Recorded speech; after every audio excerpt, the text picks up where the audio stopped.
அரை மணி நேரத்துல பச்சை நிலால போய் இறங்கினாங்க. பச்சை நிலாவோட பெயரு GM012 அப்படின்னு ஆசிரியர் சொன்னாரு. அவங்களோட கோளை விட இங்க ரொம்ப வேகமா நடக்கலாம். அங்க ஒரு நிமிஷத்துல 100 அடி நடக்க முடியும்னா இங்க 200 அடி நடக்கலாம். திகிலா இறங்கிய கொஞ்ச நேரத்திலே குடுகுடுன்னு ஓட ஆரம்பிச்சா. ஓட்டத்தை நிப்பாட்ட முடியல. பெரிய ஏரி போல இருந்த தண்ணீர் பரப்புல ஓடும்போது வேகம் கொஞ்சம் குறைஞ்சுது. ஆனா நிக்கல, ஓடிக்கிட்டே இருந்தா.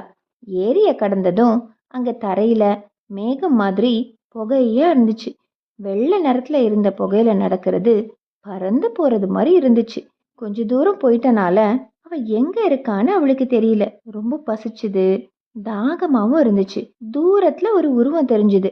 மெல்ல நடந்து போனா. வயசான ஒரு பெண்மணி அங்க ஏதோ பண்ணிக்கிட்டு இருந்தாங்க. வணக்கம் பாட்டி, ரொம்ப தாகமாவும் பசியாவும் இருக்கு.